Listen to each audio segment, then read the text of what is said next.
Bon matin, je m'appelle Paul Johnson et on va regarder aujourd'hui un des signes, un des miracles dans l'évangile de Jean. Jean a choisi 7 signes, des miracles que Jésus a fait et il les a choisis délibérément pour nous montrer qui Jésus est et pourquoi il est venu. On pourrait le dire ainsi, dans le premier chapitre et le premier verset du livre de Jean, ça dit « Au commencement était la parole était avec Dieu, la parole était avec Dieu et la parole était Dieu. » Ce que Jésus a dit, c'est qu'avant qu'il y avait quoi que ce soit, l'univers ou quoi que ce soit de tout ça, il y avait quelque chose, la parole. Et cette parole-là, c'était quelqu'un. Et j'ai rencontré cette personne-là. Je pensais qu'il était un rabbin. Il est devenu mon meilleur ami. Et j'ai découvert qu'il était bien plus que ça. Il était Dieu dans la chair. Il est venu pour nous ramener à Dieu, en mourant pour nous. Donc ce que Jean dit, c'est qu'il amène 7 signes, 7 miracles à travers des centaines et des milliers de miracles que Jésus a fait pour nous aider à comprendre qui Jésus est, pour qu'on puisse apprendre de lui. Et Jean termine le livre en disant « Je vous ai dit ces choses pour que vous puissiez avoir la vie par la puissance de son nom. » Donc on sait où Jean veut s'en aller avec tout ça. Il veut utiliser ces histoires-là, ces miracles-là, pour que nous, comme lui, on puisse découvrir que nous, comme lui, que Jésus était beaucoup plus qu'un rabbin, il était beaucoup plus quelqu'un qui faisait des miracles, mais qu'il était Dieu, et qu'on doit lui faire confiance et le suivre. Vous savez, c'est intéressant comment que les gens y viennent à Dieu. Au début, Dieu a dit à Jean, venez avec moi, venez voir. Mais à la fin du livre, Thomas, comme plusieurs des disciples, il a fini par dire « Mon Seigneur et mon Dieu ». Donc on finit par adorer Dieu. Mais par contre, il y en a plusieurs qui se sont détournés. On voit ça au début du livre. Et ça arrive parfois autour de nous. Si vous êtes dans l'Église, il y a des fois des gens qui se détournent de Dieu, il y a des gens qui commencent à perdre la foi et puis qui finissent par laisser tomber. Et pourquoi est-ce que ça arrive? Eh bien, c'est parce que ces gens-là ne peuvent pas aller là où Jean est allé, là où Jean veut nous conduire. Et à la fin du dernier chapitre, Jésus a dit à Pierre, « Suis-moi ». Et c'est ça qu'il veut pour nous aussi. Donc ces signes-là sont merveilleux pour nous aider à comprendre ce que c'est de découvrir qui est Jésus et de vivre pour lui. Et on va regarder dans Jean 9, un des miracles de Jésus, le miracle de la guérison d'un homme né aveugle. On va regarder la réaction des disciples, des leaders religieux, et aussi la réaction de l'homme lui-même. Si vous avez une Bible, vous pouvez aller dans Jean chapitre 9. Vous allez les voir ici. On va regarder ça ensemble. Jean chapitre 9, verset 1. Jésus vit en passant un homme aveugle de naissance. Ses disciples lui posèrent cette question. « Maître, qui a péché, cet homme ou ses parents, pour qu'il soit né aveugle ?» Jésus répondit, « Ce n'est pas lui ou ses parents qui est péché, mais c'est afin que les œuvres de Dieu soient révélées en lui. Il faut que je fasse, tant qu'il fait jour, les œuvres de celui qui m'a envoyé. La nuit vient où personne ne peut travailler. Pendant que je suis dans le monde, je suis la lumière du monde. » Après avoir dit cela, il cracha par terre. Il fit de la boue avec sa salive.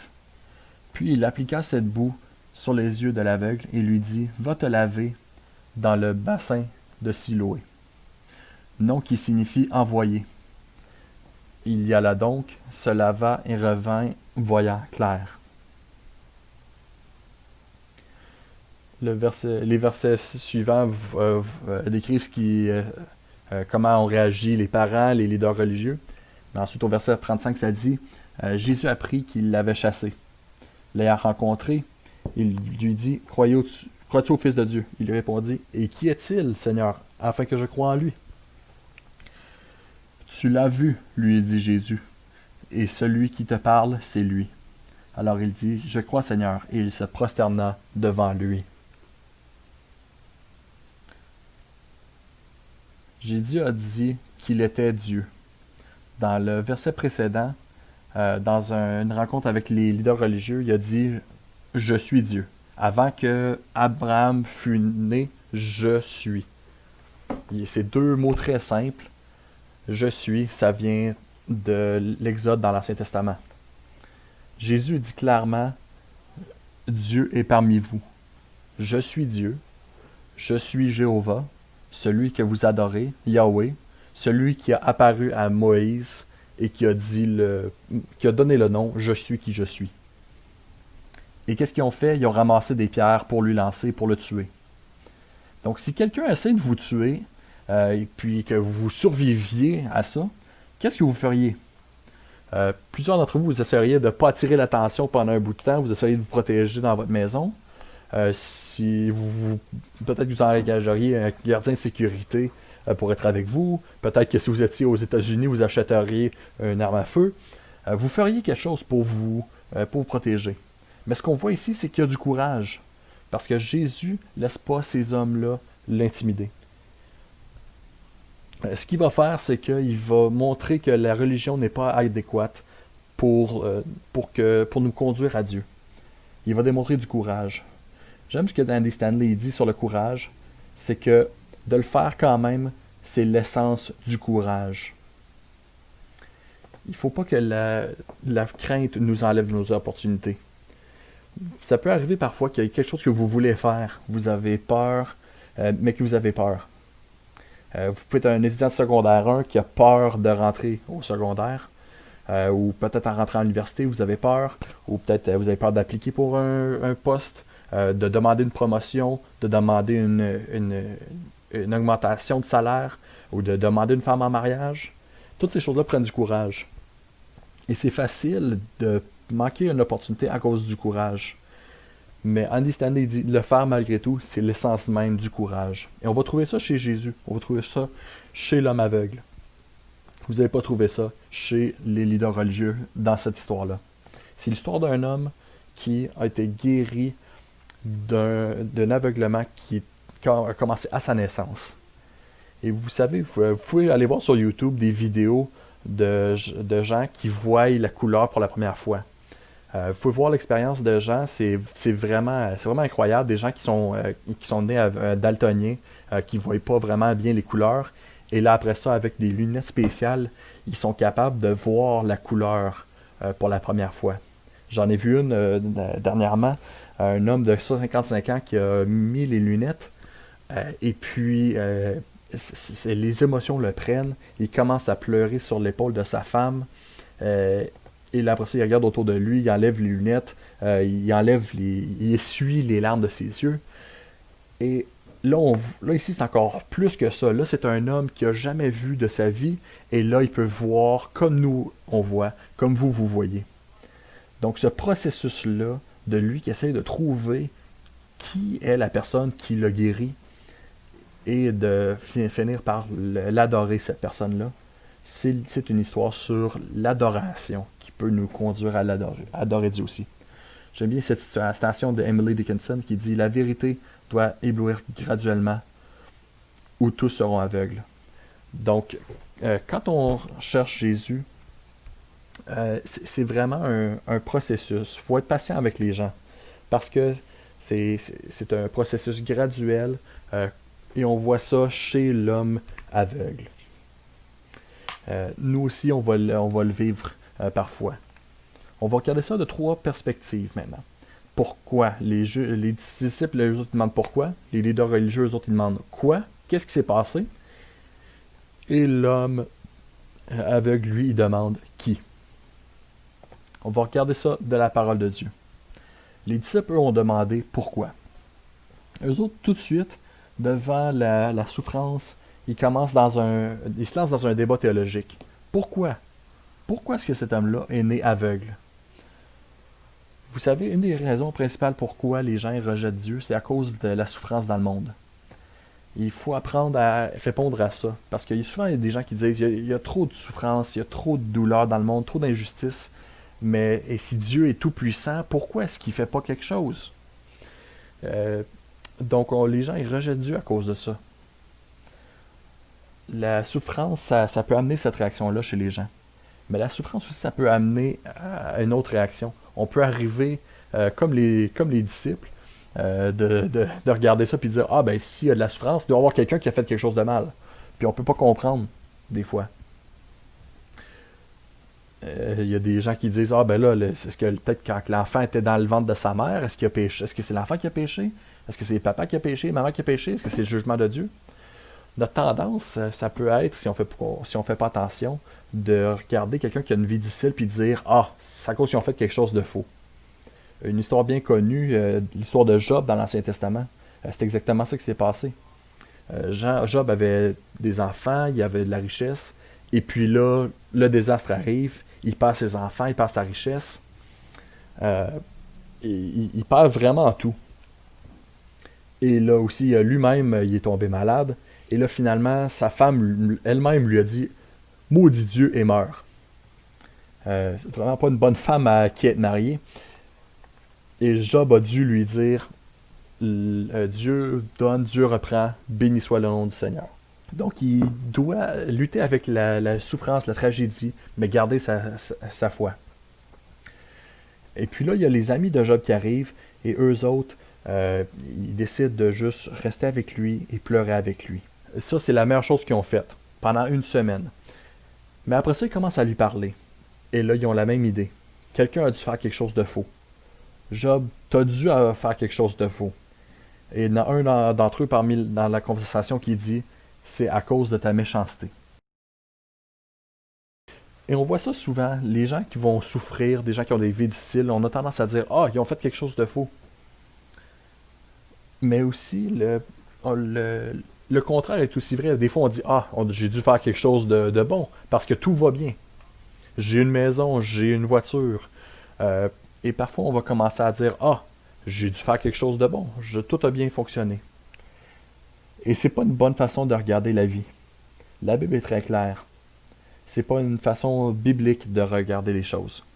Dans Luc 13, Jésus va parler de désastres qui arrivent chez des gens. Il parle d'une tour qui est tombée avec des gens qui sont morts. Il a dit, ça n'a rien à voir. Quand Hérode a tué des gens qui adoraient, c'est pas parce qu'ils ont fait le faux, qu'ils ont fait le mal. Tout ça, ça remonte au péché d'Adam et Ève. Depuis ce temps-là, il n'y a rien qui fonctionne comme il faut. Donc, il y a des disciples de Jésus, des fois, qui pognent le cancer. Des fois, des disciples de Jésus qui perdent leur travail. À cause du chaos de ce monde, à cause du péché de ce monde, il n'y a rien qui fonctionne comme il faut. Donc, il ne faut pas poser la question pourquoi. Il ne faut surtout pas juger les gens à cause de ça. Il y a le karma dans le bouddhisme qui enseigne que quand tu fais quelque chose de faux, il va t'arriver quelque chose de faux. Et ce concept-là, par contre, c'est contre ce que la Bible dit. La Bible enseigne qu'il y a une mort, une vie, un jugement. Et les disciples, eux autres, par contre, ils ne comprennent pas ça. Eux autres, plutôt que de faire quelque chose, ils décident d'avoir un débat théologique. Ce que Jésus il dit, par contre, c'est que on peut poser des questions de pourquoi, mais qu'on n'aura pas nécessairement les réponses à cette question-là. C.S. Lewis a une citation très intéressante qui dit que quand on va arriver dans la présence de Dieu, nos premières paroles vont être « bien sûr ». Bien sûr, on va tout comprendre. On va finalement avoir le discernement qu'on n'a pas en ce moment. Le discernement qu'on ne peut pas avoir en ce moment. C'est une des raisons pour lesquelles Dieu ne répond pas à pourquoi. Ce que Jésus va dire, c'est je ne vais pas faire la spéculation théologique avec vous. À la place, on va essayer de s'embarquer dans la vie de cet homme-là. On va essayer de l'aider. Je fais partie d'une église à Calgary qui a une grande partie de l'église c'est des Chinois. On a et on a aussi une grande population étudiante. Et quand il a commencé à avoir aussi, il a commencé à avoir plusieurs réfugiés syriens qui ont commencé à arriver, on a commencé à s'impliquer là-dedans. Et on a commencé à vouloir aider. On est allé quelques fois en Irak, on est allé en Turquie, on est allé en Grèce pour aider justement les réfugiés syriens qui étaient là-bas en très grand nombre, parce qu'on ne voulait pas juste spéculer sur les problèmes de ces gens-là, on voulait faire quelque chose. Et c'est exactement ce que Jésus y fait, et c'est ce qu'il dit de faire à ses disciples. J'aime bien ce que Spurgeon il dit. Ce n'est pas à nous de spéculer, mais plutôt de faire des actes de miséricorde et d'amour. C'est le cœur de l'Évangile. Êtes-vous quelqu'un qui aime les débats théologiques? Je dirais pas que c'est quelque chose de malsain, mais c'est malsain si c'est la seule chose que vous faites. Au lieu de dire Dieu, il y a un monde brisé, et je comprends peut-être pas tout sur comment tu fais les choses dans le monde, mais je veux travailler avec toi. Rick Warren, il dit ceci: l'obéissance instantanée t'enseignera plus sur Dieu qu'une vie complète de discussion biblique. Écoutez, les sermons c'est bon, les études c'est bon, faut qu'on le fasse.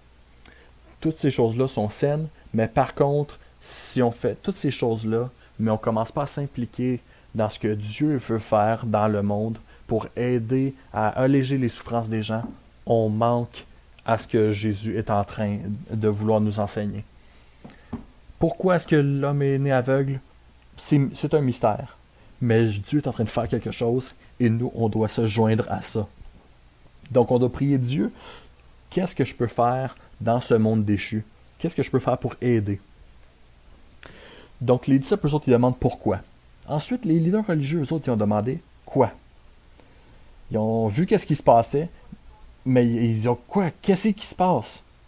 Là, après ça, ils ont commencé ils ont commencé à parler aux voisins, ils ont commencé à parler aux parents. Eux autres, ils avaient peur, donc eux autres, ils ont décidé de juste aller sur la défensive. Et puis là, finalement, les leaders religieux, eux autres, ils ont fait toute une enquête, ils ont interrogé plein de gens, parce qu'eux autres, ils n'ont pas le courage de changer leur manière de penser. Parce qu'il y a quelque chose de plus grand, quelqu'un de plus grand qui est arrivé. Ils ne voulaient pas changer leur manière de penser. Et ils vont demander à l'homme qu'est-ce qui s'est passé. Et l'homme, il dit, il a mis de la boîte dans mes yeux, il m'a dit d'aller me laver, maintenant je vois. C'est tout ce que je sais. Et là, il m'a continué en disant, ça doit être un prophète. Il n'y a jamais personne qui a réussi à faire ça. Depuis la création du monde, un homme né aveugle qui peut voir, ça s'est jamais fait. Et là, après ça, il a dit, ça peut pas être un pécheur, ça doit être quelqu'un qui vient de Dieu. Dieu, il fait juste ça avec des bonnes personnes. Puis aussi, cet homme-là, ça doit être un leader parce que je veux être son disciple. Donc, vraiment, il est en train d'essayer de comprendre qui est Jésus. Mais les leaders religieux, d'autres, ils veulent juste savoir qu'est-ce qui s'est passé. Ils vont l'insulter. Puis même qu'ils n'aiment pas l'homme. Ils lui démontrent pas de l'amour et ils finissent par le mettre dehors. Ils lui demandent qu'est-ce que t'a-t-il fait, comment t'a-t-il ouvert les yeux, et ils finissent par devenir de plus en plus fâchés. Et ensuite, ça dit, ils l'insultèrent et ils finissent par le chasser. Et dans la langue hébreu, ils finissent par lui dire « Laisse faire, va en enfer », littéralement. Ils voient ce qui s'est passé comme quelque chose qui est contraire à leur religion. Ils ont rencontré Jésus dans la chair, pourtant, mais ils ne peuvent pas l'accepter. Ils ne peuvent pas lui répondre favorablement. Quand je suis allé à l'église il y a quelques jours, je vis dans une ville qui est juste à côté de Calgary, et je suis dans la même église depuis 16 ans. Mais je vais à la même église depuis 16 ans, puis c'est le même endroit depuis 16 ans, mais chaque fois que j'y vais, je mets toujours mon GPS. Et puis ça va me guider. Je suis un peu lâche de cette manière-là. J'appuie sur le GPS et ça me conduit au bon endroit. Mais vous savez, il y a plusieurs personnes qui sont comme ça, dans leur manière de penser, ou dans leur religion. Il y a des histoires de gens qui suivent le GPS de leur vie de manière si fidèle qu'ils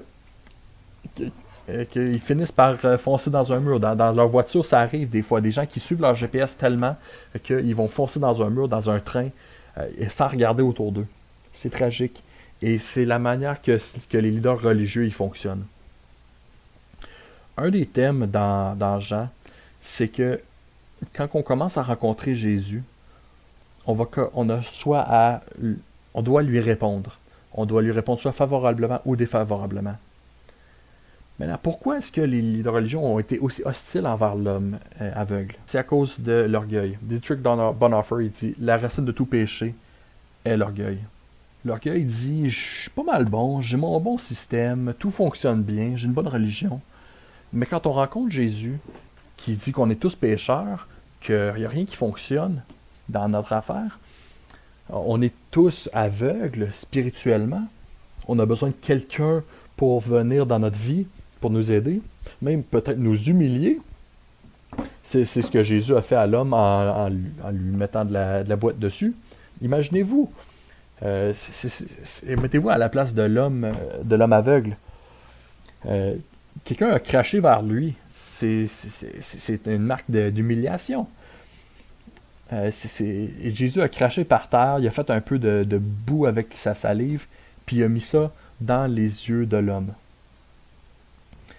Et vous savez, l'homme aurait pu vraiment être insulté, il aurait pu être fâché, il aurait pu dire « Ah, je suis opprimé, je suis une personne handicapée, tu ne dois pas m'opprimer comme ça. » Mais c'est pas ça qu'il a fait. L'autorité de Jésus, la compassion de Jésus, dans cette discussion-là, ça l'a dû passer à travers de tout ça et il a pu être guéri et avoir la foi en Jésus.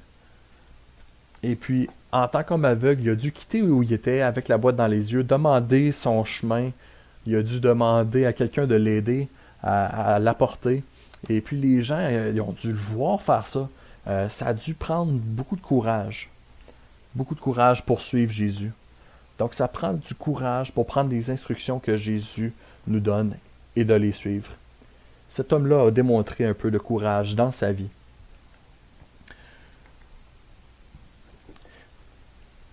On commence à avoir de voir spirituellement quand on voit que toute notre indépendance de Dieu, que c'est pas bon. Et quand on voit que nos craintes, que notre contrôle des autres, que c'est pas bien. Quand on réalise qu'on était contre Dieu, c'est là qu'on peut se tourner vers Dieu et qu'on peut commencer à grandir. Ruth Barton a dit « Le discernement est le parcours de l'aveuglement spirituel à la vision spirituelle. On peut ne pas voir Dieu nulle part, mais on finit par avoir la vision spirituelle en voyant qu'il est là, qu'il est parmi nous, qu'il travaille et qu'il veut nous aider. » En bout de ligne, Jésus finit par dire que certains gens vont rester aveugles. Les leaders religieux, eux autres, vont rester aveugles. Vous savez, moi je suis rendu à un âge où je dois commencer à avoir des examens avec mes yeux pour regarder s'il y a des cataractes. Et vous savez, si on voit que mes yeux, ma vision commence à se détériorer, on va me dire, OK, est-ce que tu vas aller voir un médecin, un optométriste? Si je disais, ah non, je veux pas faire ça. Non, j'ai trop d'orgueil, je veux pas y aller. Non, il y aurait un problème avec ça. Il y a un problème avec les leaders religieux parce qu'eux autres, ils disent qu'ils sont capables de voir. Et Jésus, il dit non, vous êtes aveugle, vous avez un aveuglement spirituel. Blaise Pascal a dit, il y a assez de lumière pour ceux qui désirent seulement de voir et assez de noirceur pour ceux qui sont de l'avis contraire. Et vous savez, si on a un peu de lumière, mais on ne l'accepte pas, tout devient plus sombre. Et cette obscurité-là va être de plus en plus présente pour ceux qui sont d'une certaine disposition. Donc vous pouvez prier pour vos amis, pour ceux qui recherchent Dieu, pour que Dieu leur donne la lumière. Les disciples ont demandé pourquoi, les leaders religieux eux autres ont demandé quoi, qu'est-ce qui s'est passé? Mais l'homme aveugle lui a demandé qui? Lui, il est en présence d'un homme mystère. Il essaie de comprendre c'est qui cet homme-là. Donc quand Jésus l'a recroisé à la fin du chapitre, à la fin de l'histoire, il a dit qui est-il? Je veux croire en lui. Et vous avez peut-être remarqué, C'est vraiment, ça vaut la peine de le répéter. Euh, c'est progressif. Il comprend pas tout de suite. Il dit au début, ah, il doit être un prophète, il doit être de Dieu, c'est pas un pécheur, il doit être un leader. Je, et aussi, il dit, je suis son disciple. Et aussi, il a dit même aux leaders religieux, voulez-vous être ses disciples, vous autres? Et c'est une des raisons pourquoi ils ont été aussi fâchés après lui. Mais quand il a finalement rencontré Jésus, il a dit, je crois Seigneur, et il s'est prosterné devant lui. Il l'a adoré. Il a compris, il y a quelqu'un qui est rentré dans ma vie, et je veux dépendre de lui. Ça fait des années que je suis dans une église qui est une église chinoise. C'est une église bilingue. Euh, et puis, il y a quelques années, on a décidé de faire une marche aveugle. Donc, ce qu'on fait, c'est qu'on va en groupe de deux. Il y a une personne qui se met quelque chose autour des yeux pour rien voir, et l'autre qui voit, c'est la personne qui va être le guide.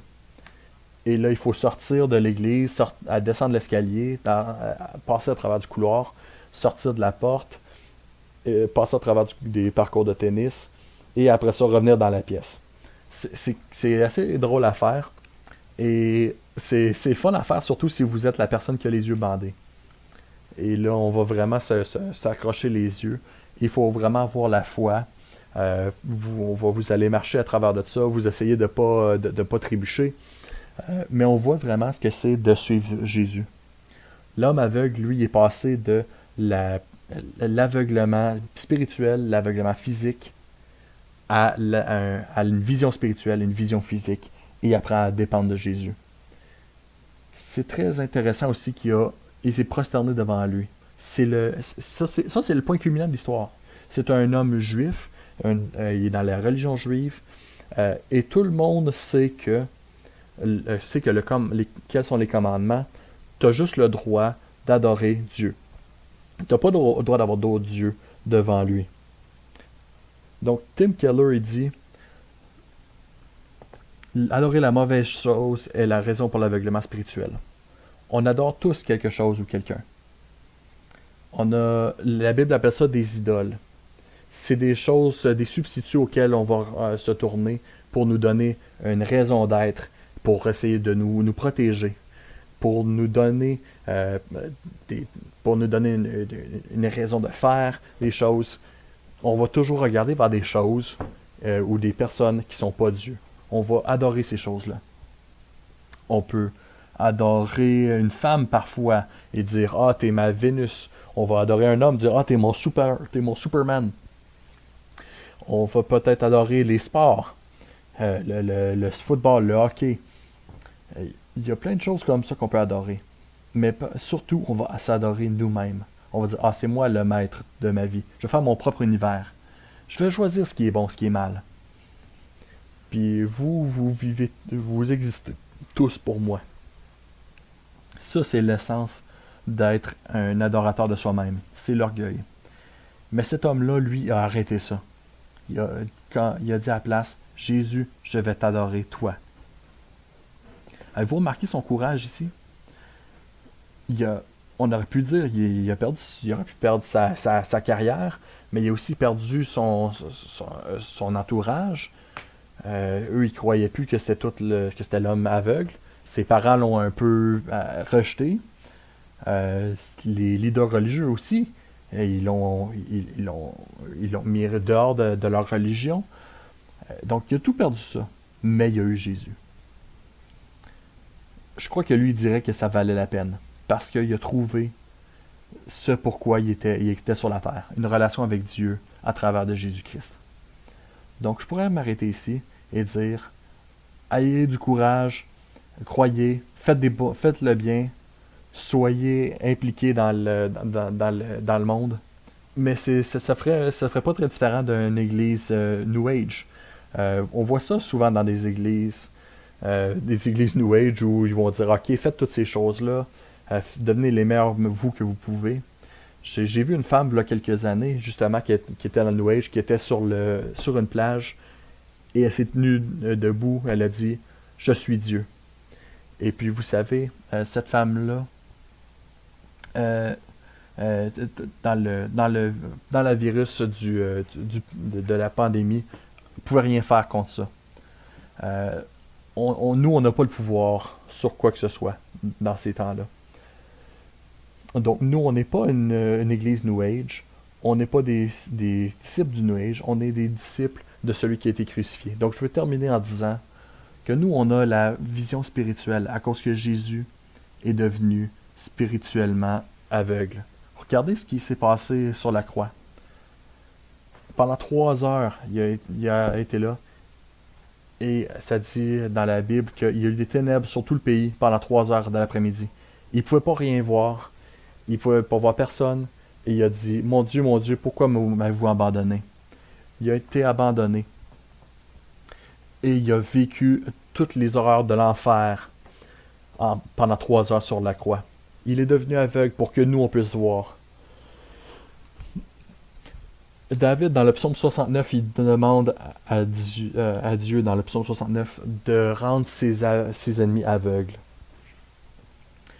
Mais c'est ce que Jésus a vécu sur la croix. Jésus a souffert l'aveuglement ultime et la mort pour que nous, on puisse avoir la vision spirituelle, pour qu'on puisse voir Dieu, lui répondre et avoir la grâce de la vie éternelle. C'est comment que Jésus nous aime. C'est combien il m'aime moi aussi.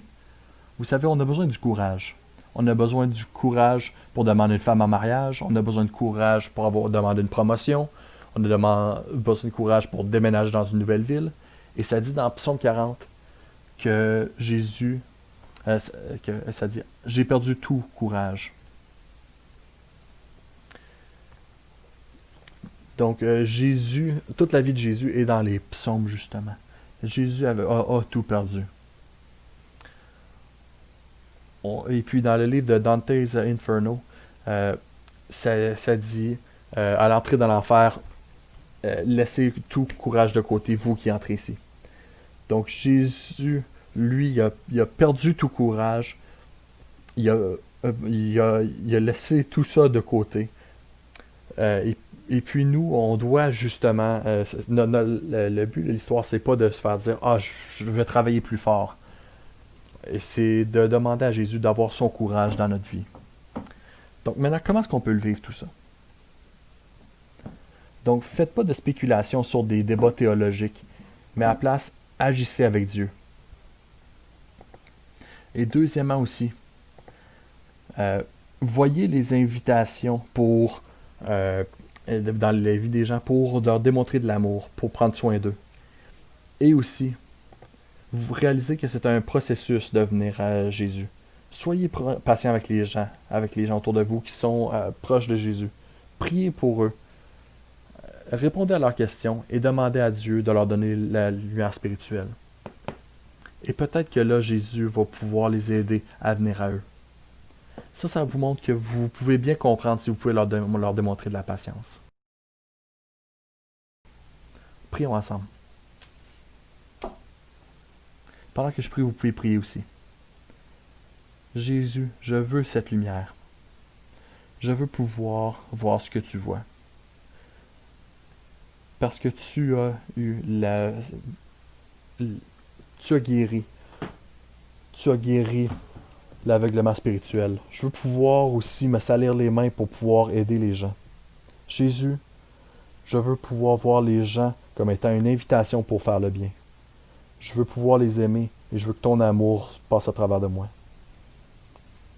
Jésus, je ne vais pas adorer rien ni personne autre que toi. Je ne veux pas m'adorer moi-même. Je veux mourir à moi-même et vivre pour toi. En ton nom, Amen.